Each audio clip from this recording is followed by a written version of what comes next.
Welcome back to the LCS Countdown. About 15 minutes away from Champ Select. And with 8.3 came some changes to the jungle and popular mid laners, but introduced the Swain rework as well. So we're calling upon Azael to give his thoughts on the pick. And I want to make clear that we didn't just grab any old analyst for this segment, but a bona fide 100% verified Swain main from 2016 to break down the rework. There you see it. Yeah, best Swain in NA, Azael. Wasn't that hard Great to, job, be, dude. to be the best at a champion in 2016. I don't know what the big deal is. 2016 was the year to do it, I guess. But hey, Azael, you got all that Swain info swirling around in that big brain of yours. I want you to break it down for me. How do we make this champ work after the rework? Well, before we get into that, we should take a little look at the kit so we can talk about how the new kit does actually come together. It's mostly about, for your damage, spamming out your Qs. It's kind of this little AoE zap ability. The W there is going to harvest the soul fragments, which increases the power of your ultimate. And the E is such a key ability here. That root is really what sets everything up, and that is kind of the make or break part of the kit. It's pretty important to be able to hit that to actually pull off the combo, which we can take a look at here. And so much of it all is revolving around, can you hit the E or not? Because the W is such a long delay that if you cannot hit this E, you will not land your W, you will not be able to pull off the full combo. And when you start playing against better and better players who understand how to properly dodge out against this, as you see the Jax moving forward towards the Swain, the E is going to actually catch on those ranged minions. And when you miss the E, you cannot hit the W, which means you don't have access to your passive as well. The passive allows you to pull people in, also harvesting more soul fragments, which makes your ultimate that much more powerful. So that's where you really start to struggle when you start playing against better and better players. And there are kind of some stopgaps for that, some ways that really kind of help with that, and that's playing with people who have heavy CC. So if you are not able to hit the E, but you're playing with someone like a Sejuani, well, they can activate your passive for you. They can set you up to be able to hit your claw and hit your W and actually pull off the full combo. But the problem is you're not always going to have that. And when I'm looking at the highest levels where these players are going to be able to consistently dodge out, are going to understand how the champion works and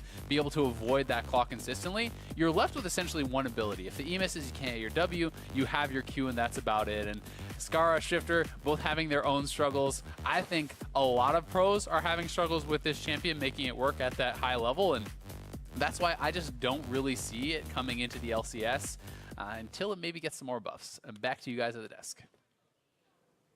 All right, so probably not for competitive play, Bummer. but a few thoughts on how or why Swain could work or should work. Skara, Shifter, having a little difficulty. I mean, those guys, there's a reason they're not on the LCS right? anymore, They've fallen off a little bit. Skara, you're not welcome back on the desk anymore if you can't win with Swain. I've been getting crushed by Swains and solo queue recently. Yeah, so there you go. I wonder why. And I'm basically a pro. So, all right, along with the integration of Swain, we saw nerfs to some staple picks in the NALCS. And I know, Mark, that you're supercharged on one of those changes. Yes, Ryze does not have this BS combination anymore. That should be a dead Ryze. And from now on, 8.3, that will be. Once again here, actually not quite as much because the Zhonya's probably would have been just died. Yeah, well, he's got a body blocking situation. Probably fine there, but either way, the split push Ryze, who gets caught by 5 people and presses 2 buttons and gets out free, is gone. Thank God. It's the only champion in the game that really has that level of escapability from terrible situations.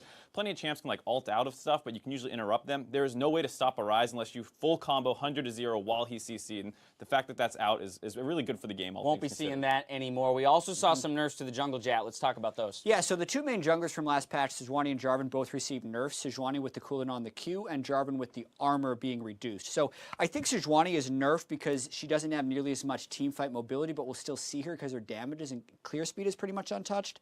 But when I look at Jarvan, I think he now gets pushed out more by Zac and Jax because he just won't have enough health to do safe early ganks, and the counter ganks become way more valuable with Jarvan being low. A little armor goes a long way on that guy, so I think he's actually kind of pushed out a fair bit of the meta right now. All right, they do get nerfed, but do we think this really changes the jungle pool at all? Maybe just changes priority It changes the priority, because I think there's a lot of junglers that can still come right back in. As I mentioned, Jax, I think, rises in priority. Zac, even Kha'Zix goes up a little bit with Jarvan out of there. All righty, well, with all these changes to the jungle picks, I'd like to challenge you to make another champion work. Last week, we had an overwhelming amount of tweets for Volibear of all champions, and it just so happens that we have a Volibear expert on the desk. Jad, I love Volibear. If I recall correctly, you were the best Volibear in 2016. Man, I was. Proof is right there. Mr. Stingyo Girl, #2 on a lot of champions in the world. Jack of all trades, master of none, Mr. Stingyo Girl. But Jack, tops the tables for Volibear. How do we make this champ work? All right, so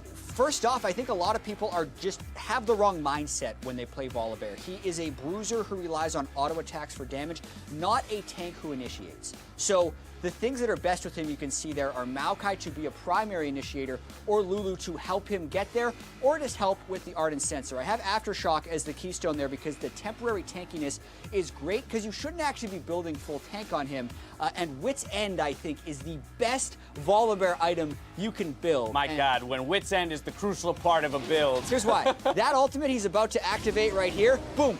At max rank, 165 magic damage on hit. Name me another ability that does 165 Kog'Maw magic damage on W hit. used to. That's a percentage. It's not 165. Yes. Doesn't count. So it's really important to be able to get your auto attacks off and fit a Wit's End in the build. So you need to bide your time on the outside of fights, go in for a squishy, pop your ult, and just duel them. He loses so few duels if you're able to go an attack speed build with Wit's End.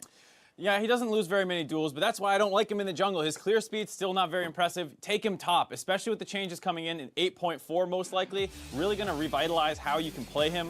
Where's your Wit's End? You don't. I got to Triforce first, buddy. You don't need it. It's the crucial part of the build, Mark. Weren't you paying resist, attack attention? speed. No, you don't need that, all right? You get a Triforce, it's much better. You want to get a little bit of movement speed in there early on. The Triforce with the Phage can do that pretty well. You can go Aftershock or Grasp of the Undying, depending on the matchup. Generally, you want to play him into melee matchups, and then he's getting a Q buff that allows him to stick on targets easier. His W is getting the refund not only on monsters, but minions now, and then his E is getting this really nice interactability change where he can knock people out of mobility. So matchups like Camille, which were really tough before, might get changed because they can't E you anymore as long as your E is on up and off cooldown. Yeah, and this champion's still probably a fair bit away from pro play, but Yeah. if you want to make it work, We're trying to make it work. Wit's End. For you guys at home, we're trying to make it work. Keep tweeting those champions that you want to see become viable, and I'll keep extending the challenge to these two analysts. We'll see if 8.3 affects the performances of any of our players that we've labeled as our ones to watch. For Week 5, they are Someday, Impact, JJ, Smoothie, and Arrow. First up, 100 Thieves Sunday.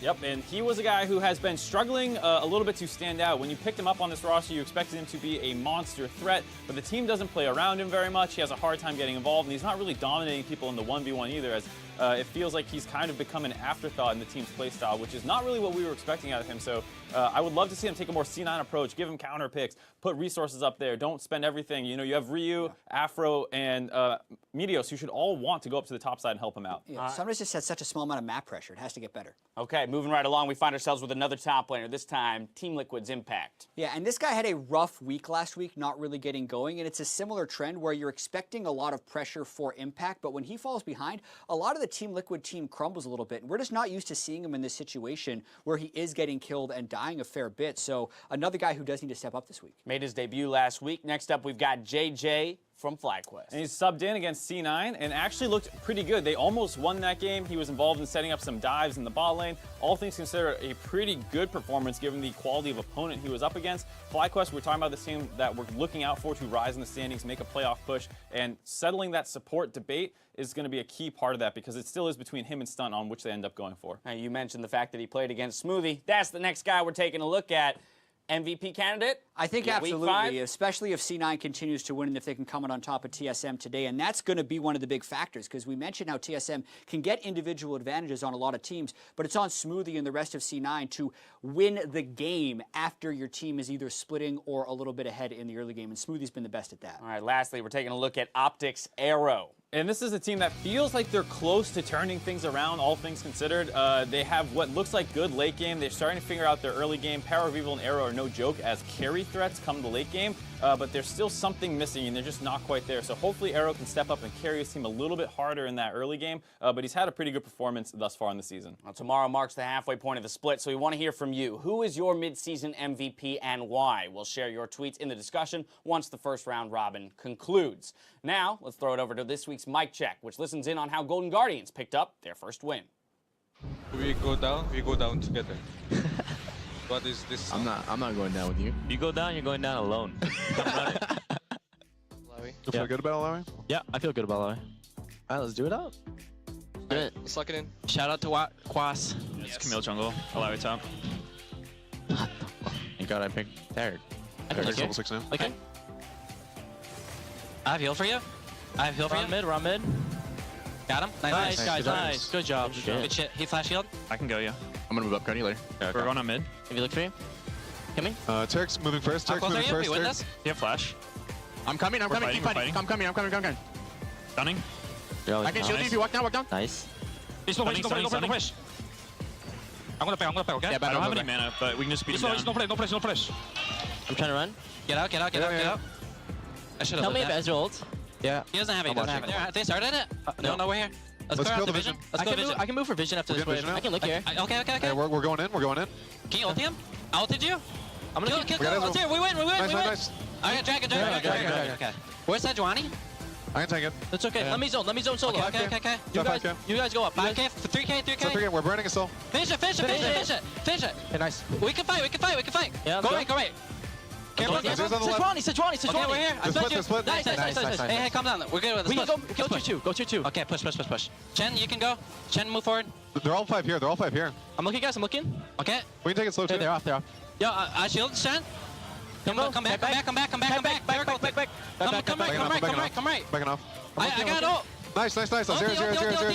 Move forward. A 0. Keep go. I can go forward. A 0. A 0. Go left. Hey, we can get through bot too. Let's go about. Actually, Baron. I'm in the base, guys. I'm in the base. Yeah. We can. We're coming. Sam, you're by yourself. I think Sam you can can end just it. end. I'm trying to end. Okay, we win. Let's go. Yeah, come in. End the game. Kill them. Kill these guys. Let's fucking go, man! Let's fucking go! Finally won it. Holy shit, guys. They will do it and get themselves on the board. The smile on High's face says it all, Kobe. Just under 3 End the minutes. game, kill him. Some mismatched excitement levels. Yeah, a little different. They got the W. They Yeah. got the W. That's all that matters. Just 3 minutes to go until Champions Select. Let's get your predictions up on the screen here.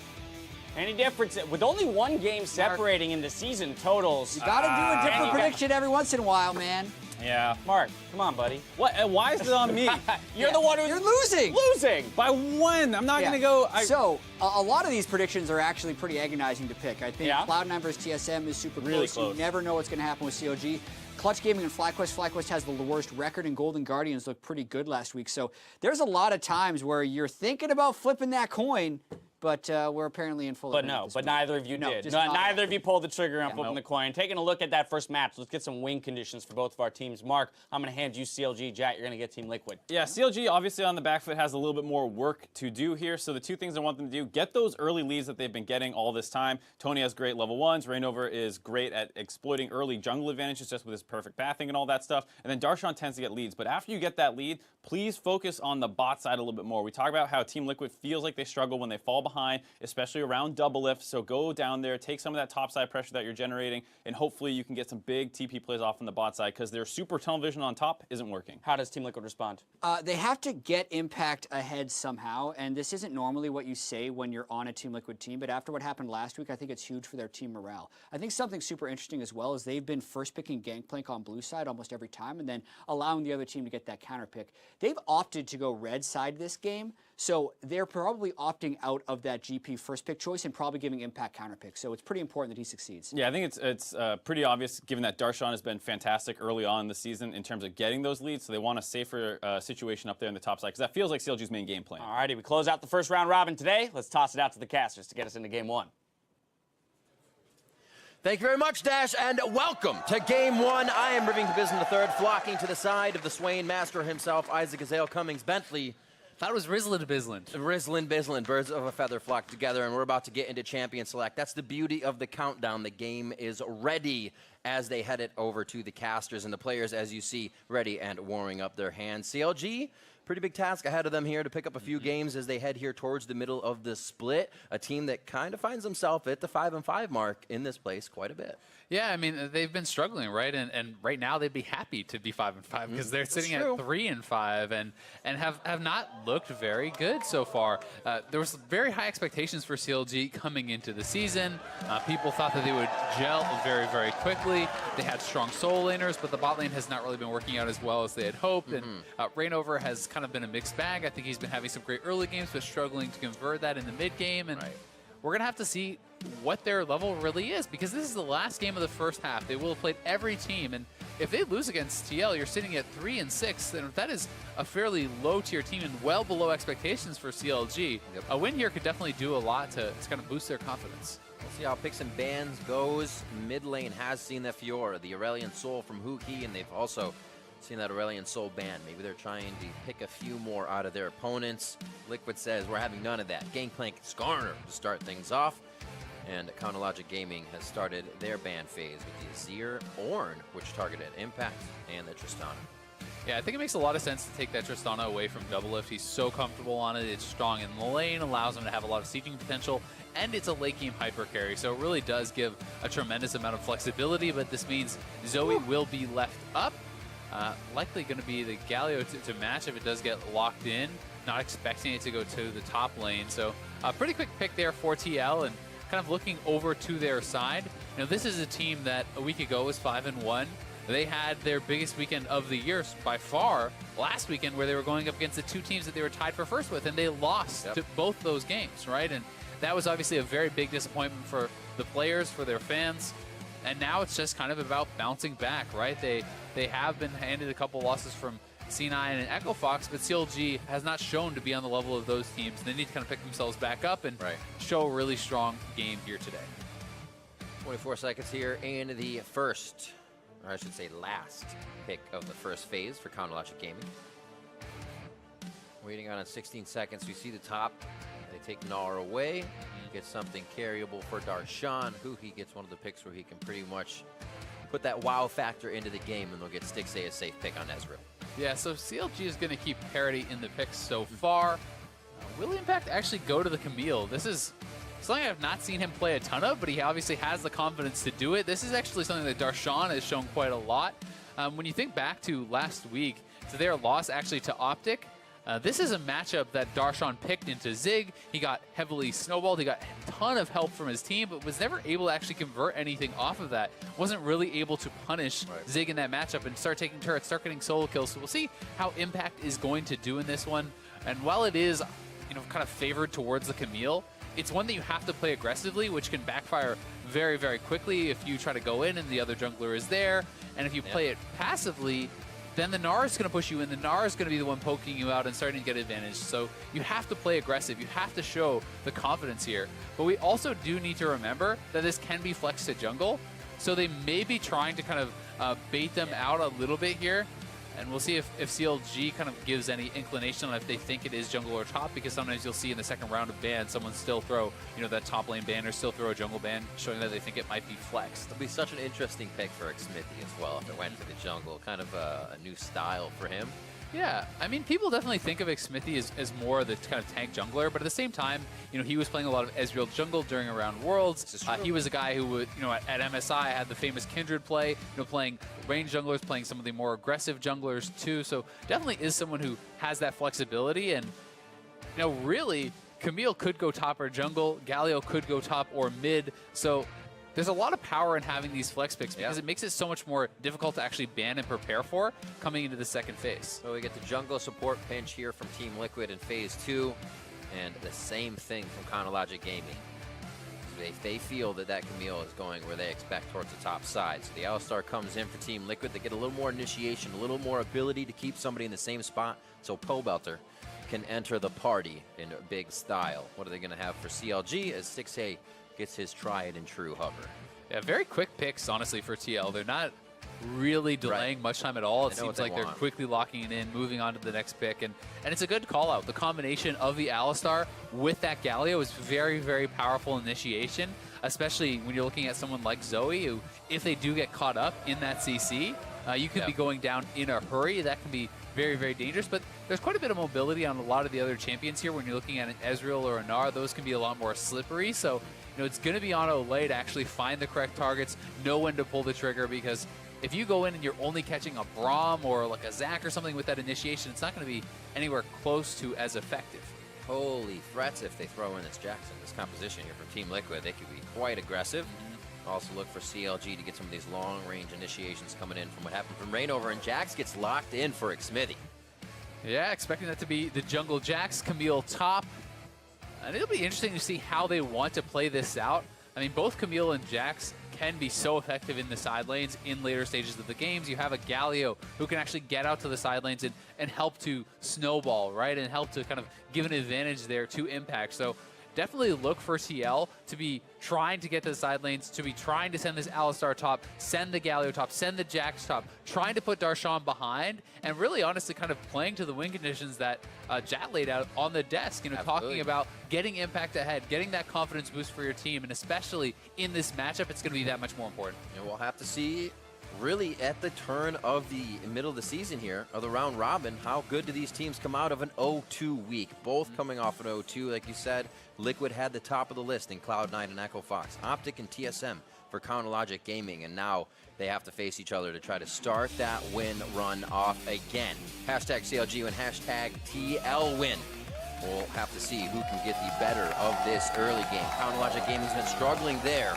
And if Team Liquid can get it with this kind of composition, they will continue to roll through. But I guess that goes for both sides. You have a lot of explosive damage here from both teams. Definitely so, and it can often be about that mental battle, right? When you do come off an 0-2 week, you have to be able to bounce back. You have to be able to shake off those losses and come through with confidence in your game plan. We're about to be onto the Rift. Week 5 of day 1, game 1. Here we are, Counterlogic Gaming versus Team Liquid. The Zoe gets through for Hu He here. He's been switching it up from the Aurelion Soul, the Fiora, the Zillion, the Ryze, the Jace. Probably most variety we've seen from the mid laners, and that's the name of the game for him. We'll see if he can put some impact plays on this Zoe. He's been incredibly flexible, and it's kind of funny thinking about how many different champions he's played when I think back to 2016 before MSI. You know, he was kind of getting criticism still in those days for sometimes going for these explosive plays and flubbing them. And in his opinion, his problem was not that he could not play enough champions. It was that he was playing too many champions. He was focusing on too many different things, and therefore lacking that focus where you spam, you know, hundreds and hundreds of games on that one champion and really master it. And seeing him go back towards that, where he is mixing it up all the time, kind of makes you wonder a little bit, you know, is there any kind of lack of confidence there? Do they feel like they have to stretch for some different picks and constantly change it up? How much did they get out of it of kind of making teams want to ban things? Here, Team Liquid didn't seem to care too much about the Aurelion Soul and picks as like. Yeah, definitely not. And I'm going to be very interested to track the early stages of the game for CLG, because that has been such a strength for them, in my opinion. Zix, his pre-planning for these games is always very, very impressive. The jungle pathing from Reignover early on is usually very good here as well.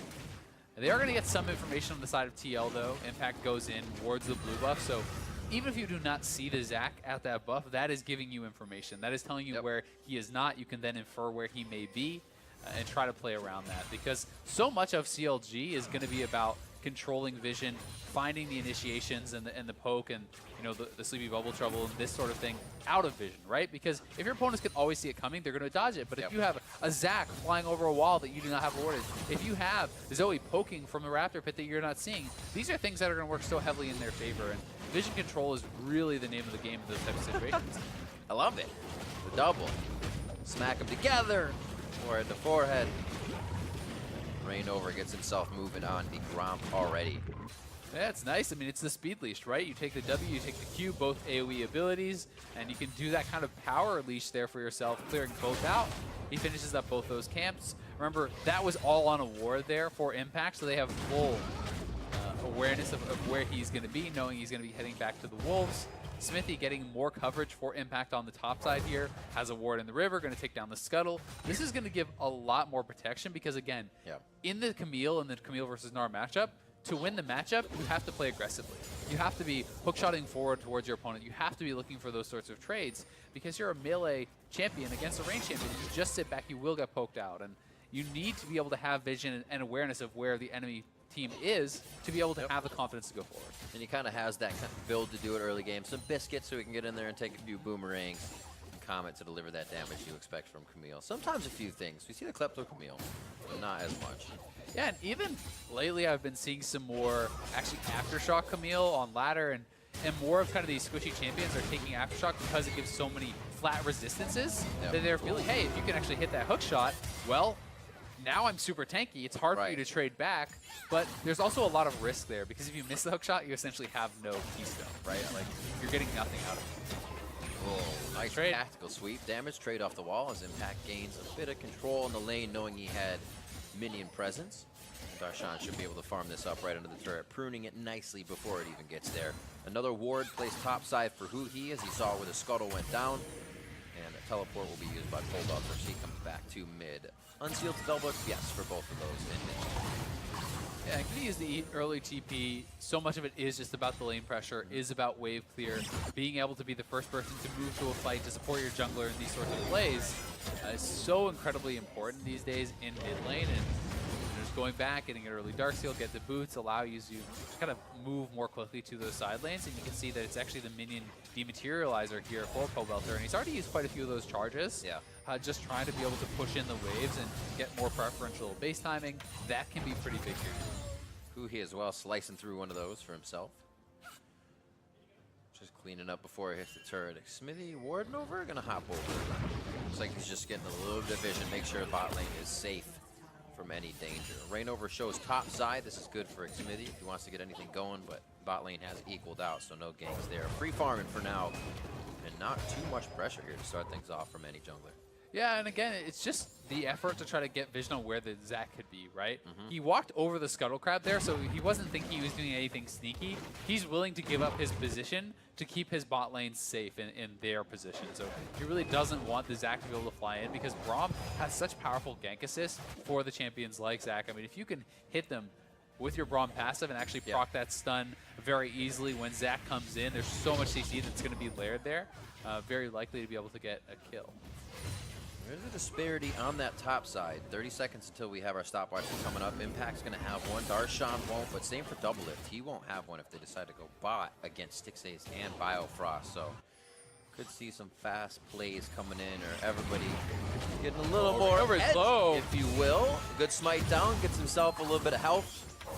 And it looks like Smithy still wants it. They're going to get the hero's entrance in, but it's a little too late, as it was a bit undecided to start things off. Yeah, that looked like a classic case of kind of miscommunication, honestly. Smithy started running away, then the Galio ultimate started coming in, so that seems like they were on a different page, to be honest. Either way, he still actually steals away that camp and gets a little bit of an advantage, but it does cost the first Galio ultimate, which is, you know, a pretty hefty price to pay, because that's almost a 3-minute cooldown. You know, there's not, it's like, he's not sitting at 40% CDR. He's not at, you know, multiple ranks into the ultimate. So that early cooldown is very, very long, and definitely not the kind of thing you want to be having happen in the early stages of a game like this. This lane finally flowing back in favor of Darshan for a wave or two. He hasn't really been able to punish Impact too much. They're playing pretty even, all things considered.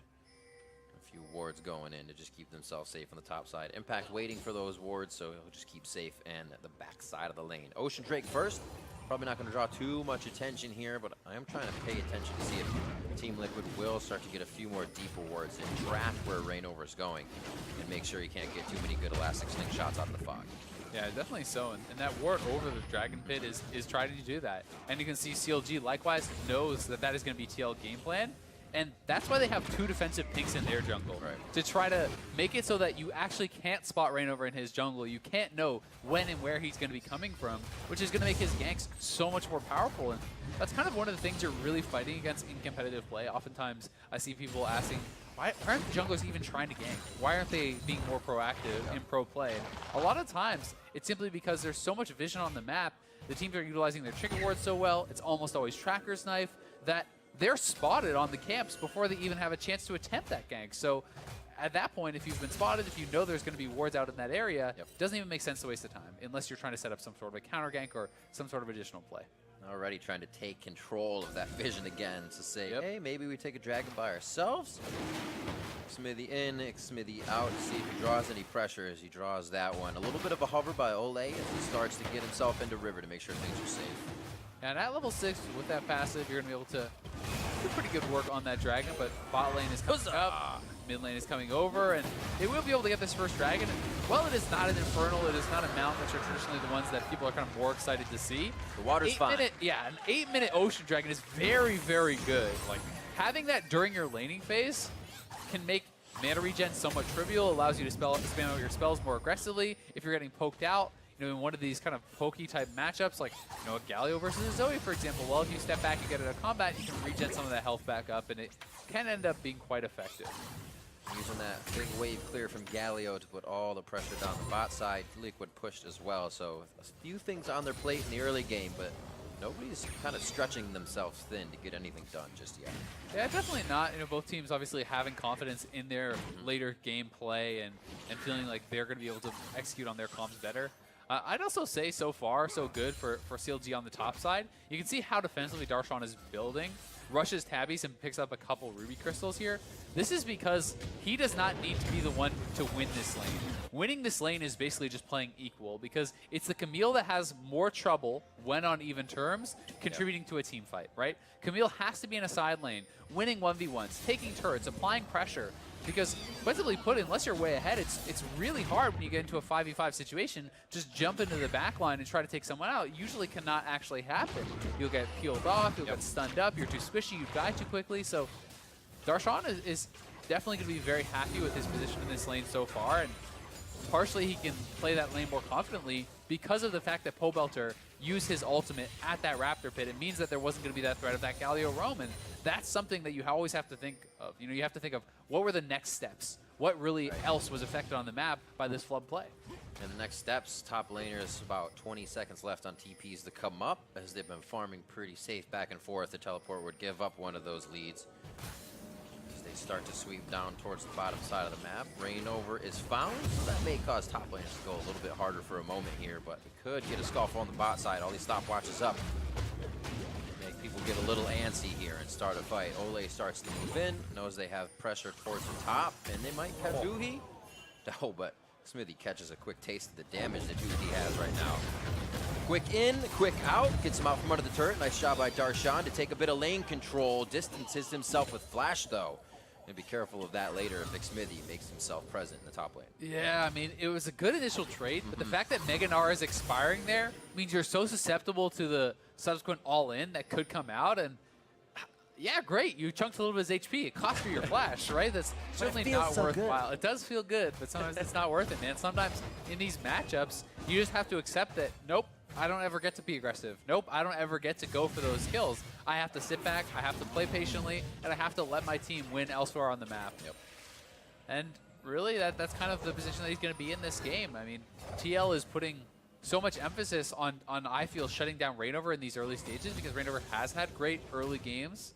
Like, there's just nonstop invade, ward up all the camps. How is he ever supposed to gank somewhere on the bot side of the map when every camp is warded, when they continually move in, clear out those pink wards, continually re-ward, right? There's nowhere really for him to go or anything for him to do on that bottom side of the map besides farm, and that's why we are getting this very passive early game. Well, tabs have been kept on TL warding, and they are keeping it up. We'll continue to watch that as well. Just 12 minutes in, as Zombie Wars as well is playing a huge role to this. The fact that Smithy just goes in and out, is leaving one when he's destroying one. That vision score through the roof, man. Double lift backing, 132 to 113 for CS in the bot lane. So the bit of disruption that bot lane has seen as well through everything in the jungle, pulling Stixay away from the wave at the turret, cost him a little bit, but not terrible. Certainly the case, but now is going to be such a strong point in the game for TL. You got your Varus to a 12-minute Rage Blade, and that is such a strong one-item power point. There's very, very few AD carries in the game that can actually match up with the Varus on one item, because once you have the Rage Blade, your dueling potential is so strong, your actual team fight power is incredibly strong, and if that guy has it actually fully stacked, this could be an all-in. Remember, Darshan has no flash. He did use it in his last engage just under the turret. That's definitely a lane win for Impact. Gets very low towards health, but I think the hit back in without a Meganar would definitely give him the upper hand. Gold is exactly even here as we hit the 13-minute mark and a jockey for the Rift Herald. It's still not leashed. Now it's going to actually leash, and the supports were roaming up. You can see Olay was all the way up there, so that's actually a lot of wasted time for Smithy because he was on that Rift Herald for quite a long time, trying to work away on that, but CLG is able to shut it down, and you know, Impact was pressuring the top side, so Darshan would not have been able to respond, but Rainover shows up, who he can roam, so there still are those additional threats. And Rainover thinking he's being pretty sneaky, again, this is warded out. It's so hard for him to actually pull off these ganks. Oh. Swing and a miss. Yeah. It's just like, I'm doing it whether or not. I hope I'm in the mind of my opponent, but really Impact was eyes on the entire play, and he knew it was going down. Definitely so, and having that forewarning is going to give you a pretty big advantage. So that should kind of make Rainover assume that there's probably some wards over there, but he doesn't know for sure, and it's so hard to know exactly where all the camps are warded. There's just wards everywhere, but really it's TL's bot lane that is the beneficiary here. CLG knows you cannot actually fight this 2v2 at all now that Doublelift already has his Rage Blade, and you are not on any real major power points here as the Ezreal, so you're just going to have to sit back. You're going to have to actually give up a lot more. And it's not just the CS advantage now. It's the turret as well. And now that means you have bot pressure on an Infernal Dragon that's spawning. So this timing is so good for TL because they are willing to take a fight if CLG is going to opt into it, since they know their AD carry is just at this super, super strong point. It's the exact way that TL wants to play this, and Doublelift wants to be fed. He has the most gold in the game right now with that first turret going down 160 CS, just 10 behind. Boogie that's still farming. They grab another Drake. They have that guy that wants to be fed, pretty fed. And we've been kind of watching Impact here as one of those players to watch this week, and we'll see if he can still perform from the top lane. So TL after a great start here around the map, but still no kills yet. Yeah, no kills, but honestly a pretty immaculate early game from TL. I mean, they're the ones who get first turret. They have an Ocean and an Infernal. They have tracked Rainover relentlessly across the map. The only real blemish you could say is, oh, well, Camille's not smashing topside, but it's not like he's in a bad situation either. He has his Triforce completed. There's still going to be opportunities for him to gain advantages later on. And they're the ones who I think are going to be much more happy in this situation, especially if they can keep it up. Because, great, you've tracked where the Zac has gone for 15 minutes, but you have to continue that throughout the entire game, right? Because as much as you want to kind of sit back and say, oh, yeah, we did it, we stopped Zac from doing any ganks, I mean, if he gets that one really good initiation off that can turn a team fight, that can flip the game on its head, especially post 20 minutes. We're back to the Rift Herald. Try again. No rest for Shelly. Smithy picks that up. They'll have it whatever lane they want to use it in. Doublelift and Ole getting the best of Stixxay and Biofrost, his old teammate there, as they come out with the win on the bot side and one turret up. Now that they have the Rift Herald, I would really love to see them use the Galio ultimate again, and you try to make a play on the map, you know, 3-4 man play, like send Ole up to the top side, use him with the Jax, and the Galio ultimate come down. Even if you do not kill Darshan, if you can push him off the turret, you can drop the Rift Herald and to secure some more global gold for yourself.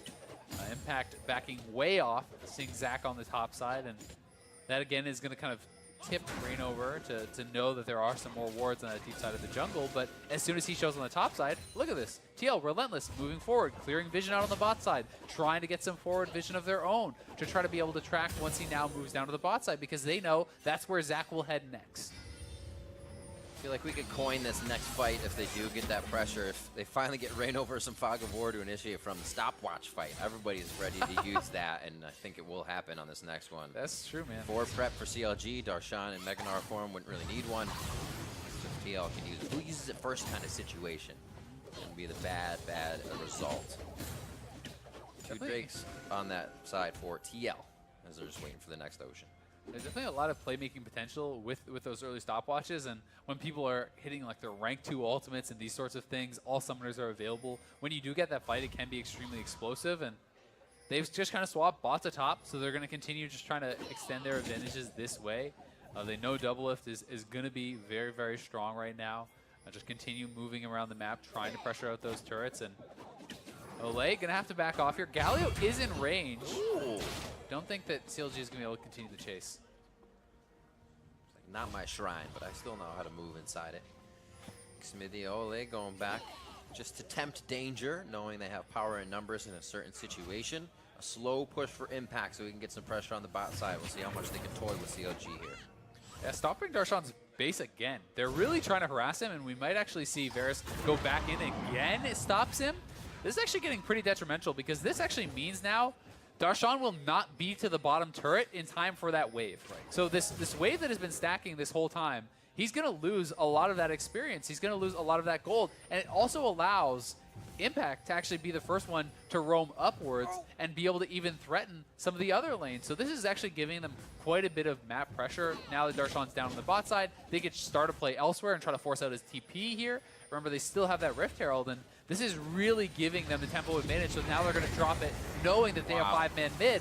And Darshan's not there. Perfect wards up through Darshan as well, so he's going to be fought as he makes his way over. Rift Herald hits turret. They want the fight, though. Going right in. They try to get the team. Drowsy pull belts are very low. One last turret. Heated up. It hits double lift as he puts himself in front of the shot. And they will be able to grab the turret. Rift Herald goes down, and they scatter CLG once more, but TL have to leave as well as they go low. Yeah, Pobelt are definitely low. He's going to have to go back to the base, but the rest of them can stay out on the map, and Shelly, with her dying breath, knocks down the second turret there. So more gold in the pockets here of TL, and that was really just created, honestly, off of stopping those bases over and over from Darshan. It gets you the map priority. And while it doesn't always turn into something, TL has been very well timed with their plays, and that is why they are actually able to get something from this. It's like, great, your Varus has a Rage Blade. Well, it doesn't matter if we can't actually set up and organize and create these plays around that, but they get the first turret. They immediately start the Infernal on the spawn of that. So, you know, these sorts of plays that they're doing, it really speaks a lot to how well they're playing around tempo and how well they're playing around their advantages when they do see them. And it becomes ridiculously hard now for these guys to even get the clears out, because what made that possible? More wards, seeing Darshan backing that vision that TL continuously places and has been relentless with. Now, power is a number, they're going to move in, double if to clean up, and the other two are going to move into place deeper wards and encroach into the jungle. Definitely so. And while TL, I do think, has been playing a fantastic game, we have to also kind of rein in expectations as far as, you know, this is not an enormous lead, right? It's just under 2,000 gold. Yeah. Yes, the Dragons are certainly an advantage, but Infernal is more of an advantage later in the game than it is right now. It definitely gets bigger later on, and we'll see if they can find the fight, because CLG, they do need to be somewhat proactive, I think, and they do need to be the ones who kind of do find some of these fights. But if they can, they're not that behind, right? You win one fight, you're maybe in the lead, because if they can win a fight, get a couple turrets, that gold lead is completely gone. And with Baron on the map now, that is always going to be a threat. But TL just doing such a good job with the vision.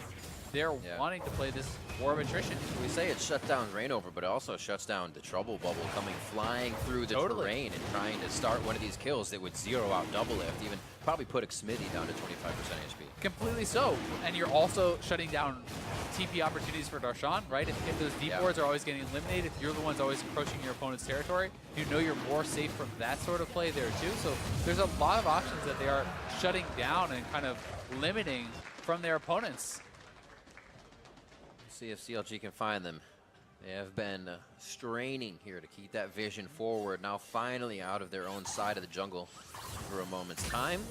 They just had a bit of a push on mid-turret that was staved off nicely by TL, but now CLG has their footing again, and we'll try once more. Maybe top side to double lift. A turret would be great at this point. Probably get a few item spikes for them, a nice chunk of gold that they require here. Yeah, Double Lift's sitting on over 2,000 gold, so he wants to be pretty careful right now, wants to go back to base and actually complete his items before he risks taking any fight. So he's going to push out the wave, he's going to base, buy his items, and now that he has spent up all his gold, he knows he's again at an advantage over his opponent, and then he will be more confident to actually opt into those more aggressive pushes and take that fight, right? And that is kind of what it is all about. As soon as you know you're stronger, find the windows of opportunity, force your opponents into fights by threatening neutral objectives and by controlling the map and controlling vision in these sorts of plays. It's scary the stress of one of these kind of late game zero kills puts on as well, because it makes it, whoever wins it becomes so incredibly explosive and strong after that fight, because you have so much time on the map to roam around. It's not a 10-second death timer like it'd be early game. It's a long time with a team that has a lot of damage on structures. Yeah, definitely the case. I mean, it's not very often that first blood leaves to Baron, but when you're 22, 23 minutes into the game, if that is an explosive fight and one team wins decisively, not only do you get that massive gold swing, you can go straight to Baron. You can knock down multiple turrets, because as you say, these champions are so much more powered up than you would normally be around that first blood time, and that means that there's going to be more structures falling, more neutral objectives taken when it finally happens, and that can sometimes honestly just make the teams play more passive. It can make them be a little bit more wary because they're looking for that perfect fight, and no one really wants to give it to the other team. You get pushed into those positions where you're not used to calling strats from, or you're trying to find one pick, but nobody wants to make the wrong move. Kind of hard too when you know where each person on the opposing team is, as is the case here for Team Liquid. Slowly moving in and out of the jungle. What Counterlogic Gaming has been doing a great job of taking that vision back here. Reignover protecting the pink wards, But the fight continues. That pink ward does not last long. I will say I'm somewhat surprised to see Pobelter using his ultimate so infrequently, but it may simply be a case that they say, hey, it's actually more pressure. beneficial to keep it and allow Smithy and Olay to aggressively clear vision than it is to expend it on a side lane to try to look for a kill. Because if you do, use that ultimate out on a side lane on Impact to try to go for that kill on Darshan, yes, you may be rewarded and you may be able to get that, but what they are guaranteed getting this way is CLG always knows Pobelter will be first to a fight if they fight in the jungle because of that ultimate, right? And that allows them to non-stop move up, place vision, harass their opponents, but as I say it, they're going down on the bottom side of the map. Oh, no first blood. Sweeps him back under the rug. Do not want damage either. Gets himself to safety. Where will they go? All right, are they going to fight here? Because I want to play perfect fight game. All right, what's the perfect fight game, Isaac? What are we looking for? CLG's perfect fight here to get an initiation. I mean, the perfect fight is all 5 members clumped up into a Zac-E elastic slingshot pulled in, right? You're just going there. Okay, okay. But I mean, really, it's about the wombo. It's about the perfect initiation. You're not going to get that, but your main target has to be double lift, right? If you can actually hit double lift with that Zac-E, get on top of him, pull him into the Braum ultimate, pull him into the Gnar ultimate, these sorts of combos, he will not necessarily be able to have any time to actually get out and survive that, right? He doesn't have a Braum to block that. He doesn't have counter initiation in the Galio wall, but really, that's who you're looking to get more than anyone else. And, barring that, it's trying to kind of disengage back and focus the more squishy members of the front line, right? So if Impact is diving in, you want to disengage the back line, have Biofrost, with his Unbreakable, blocking the damage coming in from double lift, while you focus down the Camille in the front line. Woo. So much easier said than done. Of course, there's and I mean, that's looking at it from just one side, right? And of course, TL is trying to stop you from being able to do that. They're trying to, manipulate the fight to their own advantage, and that's why team fighting at the highest level is so hard, and it's honestly why the best teams in the world can be so consistent, because there's so many variables, and they're just doing them better than you every single time. Well, there's no question that all summoners are up, as they have hardly been used this game. True. Maybe teleports, I think. Maybe not even a cleanse. No stopwatch on Zac, though. No stopwatch there you on go. Zac. We did have an active use. Zanya's finished through Hugi. No stopwatch now for a Stixay as well either. A few hits here to an Unbreakable Biofrost. Concussive blows. Just telling Smithy to chill as he gets out safely. They go back and forth. Usually you see the fight over a ward, but that's not even happening. They're giving so much space. Yeah, we may actually see a fight have to be forced here by CLG if Darshan does not base soon. 1-2, they know Xmithy took a hit, but that's going to be very hurting Rainover in quickly. Xmithy going to get himself to safety as Pobelter enters, but Ole could have got himself into trouble. He goes Drowsy, he goes down, first blood to Huhi, as CLG has been waiting. They have been waiting and waiting to find their moment. They got to go to the Baron now because Impact is not roaming up. They need to force Impact's TP. You do that by starting the Baron. The Galio ultimate is down. Olay is dead. This could be that first blood in the Baron we were talking about. And here comes the TP from Impact. Latest first blood, but who gets this first Baron? That's going to be Xmithy going down. It's not a 50-50. Impact goes right onto Hugi and zeroes him out. The damage is alive, but Impact is drowsy, has to wake himself up, shakes it off, and gets back into the fight. But they know they've stopped Baron. That's all they've wanted. Yeah, CLG is low as well, so they can't actually re-engage on that fight. So Double Lift goes back to mid lane. He's going to be pushing in that wave. Bot lane is crashing from Impact there. So CLG finds a couple kills, but they do lose some minion wave control. I think the biggest advantage there is that they've actually gotten Impact's TP. You get that out of him. Now he can not just split push blindly down a side lane. He has to be grouping, has to be cognizant of the fact that they could actually go straight to that Baron again. The separation and kills. Pobelter did not grab one, but he's still huge. He's still Galio, and he's not that super tank Galio. He is, I am going to burst you down in a combo almost by myself, Galio. Still has that damage. Ooh, he did pick up a kill, however. So 3-2 here. Double Lift scoops up. They fourth Drake of the game as we rewatch this fight. CLG says it's time to go. This is prompted by knowing Impact is going back towards the bottom side of the map. So they force the engage. They're trying to get the TP out. They do not, but they catch out Olay. He's off to the side, not able to get his flash out. He gets burst down. Now, CLG sees, okay, Impact is not roaming up. We need to do something about this. If they just try to base, they will be delayed by Pobelter. They will start losing turrets, and instead they force, they get the TP out, and they do win the eventual fight 3-3. Now, flashes all over the place are down. Double lift can play pretty scary with Ole as theirs are up. Exactly, and that is a key one, right? As I said, what is the ideal initiation target? It's on double lift. He has both his summoners and still his QSS available with that Mercurial Scimitar. So that is so important that the key member for TL still has those. And oh my god! Oh, the spoopy damage. That is huge. Oh, he's gonna get run down. Darshan's on him. A few hits. Looking for the hyper next. He's gonna go Hextech Ultimatum. Chain of Corruption. Remember, double lift and get into a scary spot here with the flash up. They get the Glacial Fissure down on him, stops him back, but nobody's focusing the bot lane right now. Rainover tries to get in, bounce him around, and now TL can set back up. Double lift untouched, pushes CLG back in that fight. Yeah, explosive fight there. They did get the flash from double lift though. So important to have gotten that out from the TL AD carry, and they're actually TPing straight to Baron. I think CLG wants to try to rush this. Ole caught again. Pushed out, but never done. CLG know exactly when they can go back in, looking for Ole once again. He was the first blood and possibly going down again as they get his ult burned along with another flash. Setting up in the fog of war. This has been something they have been craving all game. And they finally got it. They finally got that fog of war. And it's going to start setting them up some plays. Nice ward hop. TL is trying to take the safe approach, push out the minion waves to try to get control of mid lane and force them to respond. You see Pobelter is still down on the bot side of the map. He is still looking to pressure this. This puts the onus on CLG. They need to start up the Baron. They need to do something to get him to respond, or you're going to bleed out objectives. And right now, there's a lot of split decisions. There's hesitation. Darshan's moving down, but he may be cut off here by impact. And Galio ultimate not up, but they're just going to take the turn for free. Patience is a virtue. He goes on him early. Who's going to get the red buff? That goes actually to Impact. He has the chase power. He has a bit of damage. Wallop misses with the Hextech Ultimatum. Scoops him up against the wall, however. Impact peels himself off the wall. Back into the fight as Hero's entrance comes in just a little late. But who he does not. Another kill for him. Now they're on to Pobelter. Winter's Bite locks him down. And Ole, just watching on the side, wants to help the other members of TL. Going to Baron. They have coverage of vision. They can actually two-man this. This will go down very quickly. Double Lift is extremely strong, and Jax is putting out a lot of damage, but CLG is rushing up to the top side. They're trying to get there in time. Slingshot, 1,000 health. It's going to be enough. They got to get out. If they see him, though, Rainover might want to take the fight. They found Ole in mid as he tries to deter two members in. That's going to be Double Lift. Remember, the flash is down. His heal is up.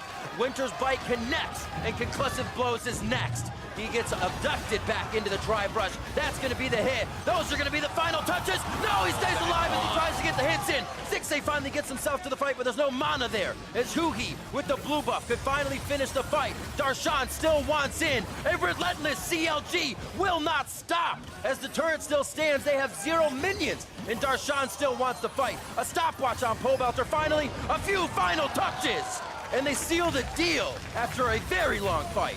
Yeah, the Baron goes to TL, but they lose almost all of those Baron buffs. Just Smithy will have that remaining. CLG is the one coming out ahead in the fight, getting so many more kills, and so much of that came down to the interactions around the CLG red buff. It was actually Darshan who gets the red buff. Pobelter does not have his ultimate up for that fight until the very end. Absolutely insane. Let's see it again. Yeah, and here it is again. After Impact has already been taken down in that initial fight, Ole getting bursted down by Huhi, who is really on point with his picks in this fight. And you can see Rainover holding his ultimate, slowing Double Lift, delaying as long as he can, pulls him right back into that Braum ultimate. Those are the sorts of combos you want to see pulled off. And Pobelter getting in just barely could not actually turn that around and keep Double Lift alive, because if Double Lift lives a couple more seconds, the amount of damage he can put out could have potentially swung that fight. Who has the coverage here? Hasn't really been cleaned up on the top side by CLG. The wards really aren't useful around Baron at this point. They will be replaced as everybody takes a breather, gets himself back on the map to figure out where to go. It's like a zombie army starting in the Baron pit right now. There is 6 zombie wards over there. I don't know. This is great vision scoring. Gold. This is the start of a movie. Look out. We gotta get out of there. Leg ward. Pobelter back to bottom. Teleports are down, but he has Hero's entrance to still get in. His Impact takes the top side. It feels like they say, hey, we want the 1-3-1 as much as we can in safety. Wards behind Impact. An interesting spot for that last fight, but it doesn't pose any threat for him right now. Well, Smithy here in the middle. He's the only one with that Baron buff, so wherever he is where they're going to have that advantage working for them. But for now, Impact's pushing out on the top side, trying to get that wave pressure working for them here once again. They're going to be playing pretty hesitantly until Doublelift has his flash again, though. And that is up very, very shortly. So that is a big reason why you're going to see them sitting so far back and trying to play it very patiently. They can't afford to have him get picked off right before that comes off. Everybody trying to get the little bits. Pick him up, throw him around, get a summoner, get an ult. Whatever advantage you can grab. Impact with a great push. Calling respect from Darshan now to the top side of the map. He has a big wave coming in behind him as well. Just pile up nicely. And Xmithy, they're kind of just drawing CLG around now with this Baron, using it well. Able to get something on the top side, but they know they don't have to go any further than that. Yeah, they really are. They're willing to take what they can get and then back off, and that damage onto Xmithy. They're jumping in. Gotta be careful that engage range as well. Not many people can follow that for Rainover. But Xmithy gets out. The team as well just kind of flexing their muscles, saying this is our side of the jungle.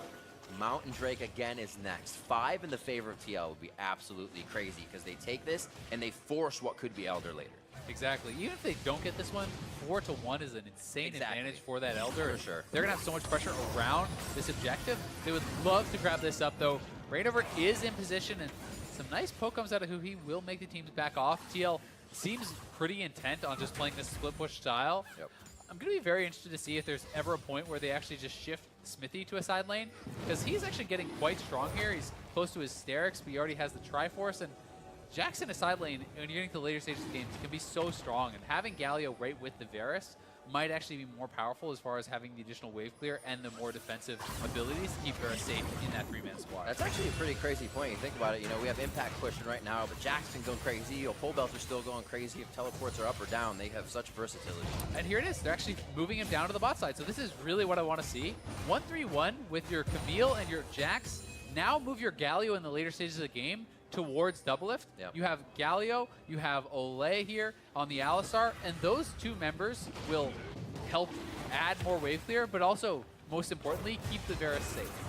And then you have these two people in the side lanes that there's just not two people that can be assigned to match, right? Like, Gnar cannot be in both places at once, and no one else can really, I think, hold those very effectively. Maybe Hui can go down there and try to just wave clear, but then your 3-man squad is going to lose out in the fight in your lane, so I actually really kind of like that strategy and adaptation if they go for it. Wouldn't that be interesting? Gnar was kind of like an Annie, but he called in Gnar. You could send him to a side lane. Yeah. Be like, Daddy Gnar's coming. Coming to bot lane, don't worry about it. I can stay top. I don't need teleport. I'm trying to think about when was the last time we really saw split push jungling in the NALCS? And when sure Xmithy played Nasus. I'm sure there's other examples, like, you know, but the one that's coming to my head is actually, I remember Meteos for Cloud9 playing Nocturne as a full, like, Bloodraiser build. Season. Exactly, yeah, right? Yeah. And that was a couple of years ago. I'm sure there's been other examples since then, true. but that is the one that's popping in my head, and it's just kind of cool to see Jungle Jax actually doing this split push, because that's actually a champion I love playing, but I don't build tank, and I've been playing this for a couple of years now. Right. I always just end up split pushing, right? Because you can just build it into the same sort of style as a top lane Jax, and you can be very greedy in solo queue especially, right? And start taxing lanes. And even in this competitive situation, because the game has gone so long, it's not like Pobelter really needs that much more farm at this stage. Like a 5-item AP Galio versus 6-item, yes, it'd be nice to get the death cap, but the farm going towards your Jax may simply be more effective.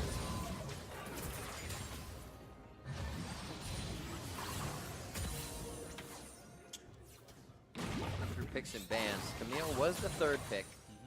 It didn't seem like as well CLG was kind of thinking that would have been Xmithy's anyways. They're like, Smithy's going to get a tank, but he gets that Jax this game.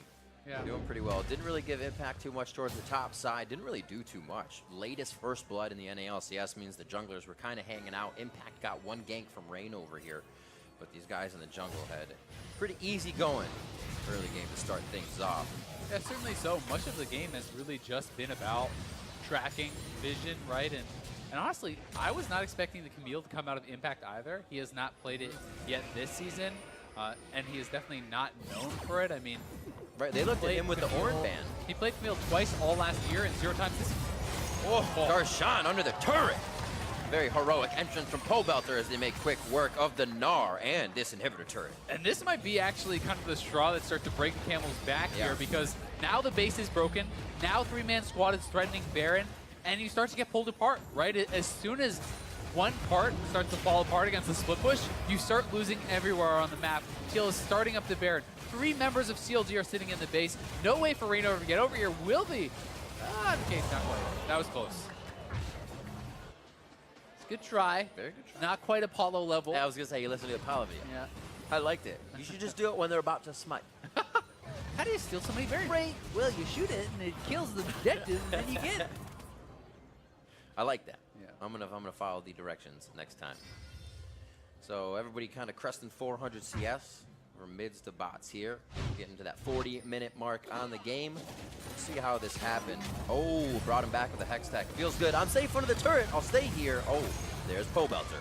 Yeah, it's honestly really not much of an overextension at all by Darshan, but it just shows you the stage of the game that you're in. He actually dodged the hook shot with his jump backwards.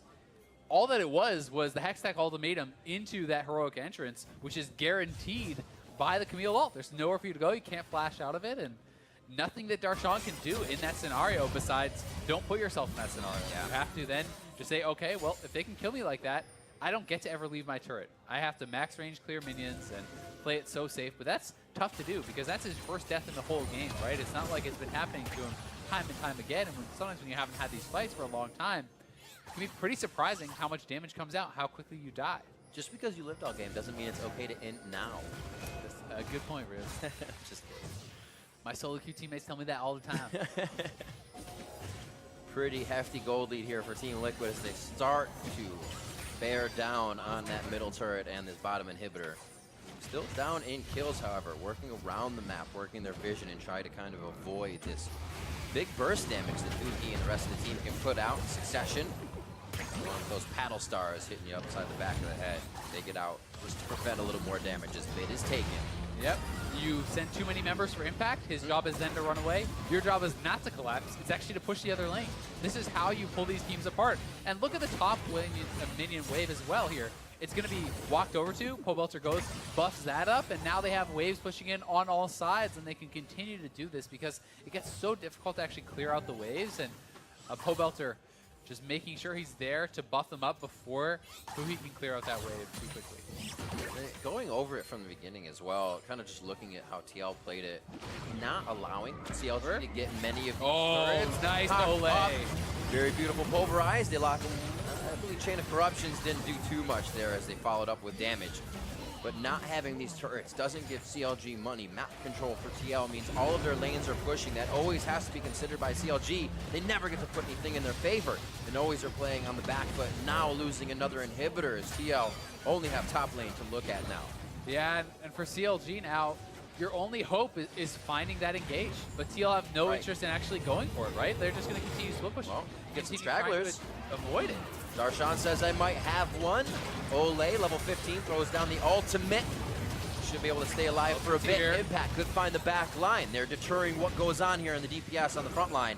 And now they have to focus. They say, well, we could blow that GA and really make the fight in our favor if we can get another consecutive one. There's so many options as they get brought back and forth. The bounce house begins as Double Lift, Pobelter, and Ole are into the fight. Stixxay getting the damage from Impact as he makes that play for himself. And Darshan is chased towards the top side of the map. Team Liquid look to put the finishing touches on the base. Yeah, that is going to be that. TL plays a beautiful controlled game here. 5 dragons, 8 kills. They take almost all the turrets, and they are going to be the ones closing out their first half of the split, 6-3.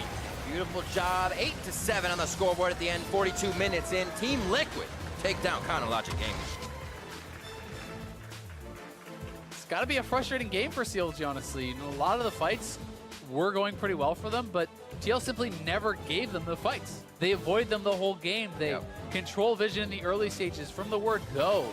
Reignover was having all of his camps sported. TL played a very intelligent style, and they just honestly committed to their game plan. They played it out slowly. They pressured the map. They warded everything, and they just didn't give CLG a lot of ways to win. Pretty back and forth in the early part of the game without anything going on. The explosive kill went to Huhi. They took down Ole first, but the Dragon was thwarted quickly after by Double Lift and Impact. The Camille coming back in very fast. and then they kind of were able to hold out the game there. Longest first blood, or I should say latest first blood in the NALCS, so we got that out of this one. Quite nicely done, but once they started fighting, Team Liquid kind of figured, yeah, there's a lot of damage there. We have map control, and what vision they played the entire time. Yeah. Team Liquid's vision this was crazy this game. It really was so strong. And honestly, that's bolstered by the fact that they got all these neutral objectives as far as the dragons, right? They had 5 dragons. That's 2 mountain dragons and an infernal, as well as the double ocean. Makes it so easy to actually go for those Baron attempts, right?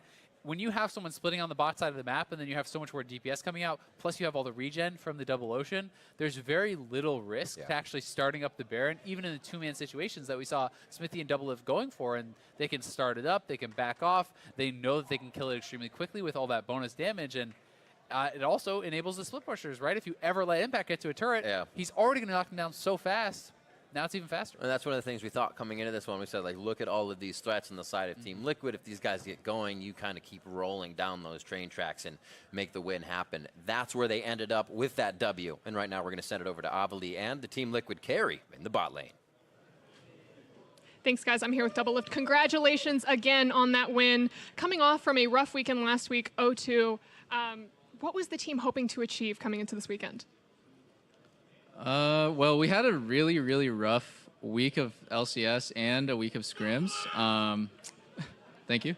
And I think we're just, I guess, hoping to achieve, we just hope to achieve like some progress, getting a little bit better. I don't really know if we really showed that this game personally. Like I didn't feel super good. Obviously like a 0-0-0 game is fine. It's not necessarily a bad thing, but yeah, I felt like we were in control early game, and then we sort of fell apart for like 10 or 15 minutes. I was a little bit lost in the game because it just felt like we weren't playing to our win condition well enough. And yeah, I'm sure we'll figure it out and piece it together in the review. Now, Liquid is no longer in the top of the standings, fighting to kind of hold on to that first place, but rather now you guys are trying to rack up those wins in preparation for playoff. Does that affect your mentality at all? You know, I don't really ever think about our regular season standings, actually. I don't think I've thought about it for the last like 2 years. So I think we're 6-3 now, so that's nice. But as long as we make playoffs, which I've never failed to do recently, it should be fine. I'm mostly concerned about like when we make playoffs, did we improve enough in the regular season to like make it to the finals? Did we improve enough to win? Or are we just going to be, just like a stepping stone? Well, with this game, you have completed the first section of the first round robin. Going into the next half of the split, are there any teams that you're looking out for or excited to play against again? Not really. If I think about Echo Fox and Cloud9, I felt like we should have won against Echo Fox really easily, but we threw. So that was not a game that I really thought about too much. The Cloud9 game I was thinking about for like hours. That team is super strong. And then we lost to 100 Thieves. I think they're falling apart as well. So I'm pretty much looking out for TSM and C9 only. Well, congratulations again on your victory. And for more on this game, let's hear from the State Farm Analyst Desk.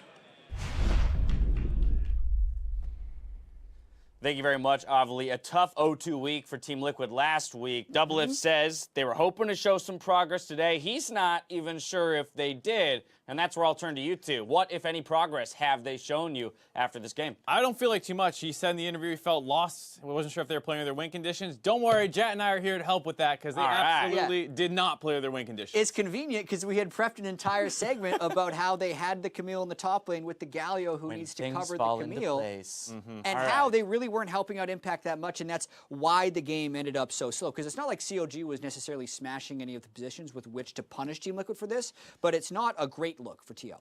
Right, okay, so given the team comps as they're laid out, Mark, explain to me the way you would expect Team Liquid to attack this game. I mean, they get the counter pick for Impact, which they don't tend to do. They took red side. This was kind of telegraphed that it was coming. It feels like CLG is like, well, Gnar is his best matchup, and he won't beat a Gnar. And for the most part, that was true. Impact wasn't doing anything in the 1v1, and then the team was not playing well around him either because the Galio should be going up there. Alistar can roam. We see Smoothie do that all the time, but nothing really developed in the top side. Right, kind of in a similar way to, CLG. The criticism we've thrown at them at times is drafting a win condition, either playing too far into it or not at all this time around for Team Liquid, not really playing into that matchup in the top lane. We saw the first couple Galio ultimates really not used to much effect. If anything, not even used to go top lane. Yeah, and we can pull these up because normally with the Camille Galio, when the Camille is level 6, Galio looks to roam top lane and use the ultimate. But Xmithie is actually invading the Raptors on the bottom side of the jungle, going for Rainover.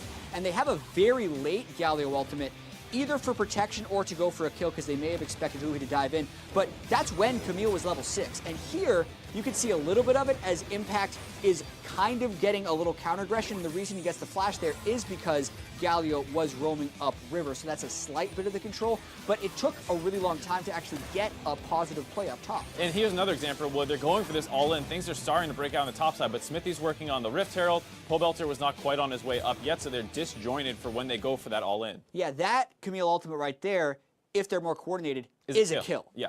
Jax, even if just Jax is there, but especially if Galio is there, that's the combo. And that's where the game should be breaking open for them, but it ended up in one of these stall-outs where Team Liquid was winning all over the map. Zoe versus Galio is not going to be a place where you can get much of an advantage. Varus and Doublelift was smashing the bot lane, which was very impressive. They had a 20 CS advantage. They took the bot turtle on their own. They were winning so hard, Xmithie could take objectives for free. So CLG was basically completely neutralized around the map, but Team Liquid wasn't playing to their win conditions, so nothing was happening. I mean, to your point, a lot of people would look at a level 6 Camille ultimate with a level 6 Galio ultimate as a free kill in the top lane, right? As long as, you know, they're not responding with a 5-man counter gank. And yet, the first time we really see that Galio ultimate used to great effect with the Camille is 38 minutes into the game. Game winner.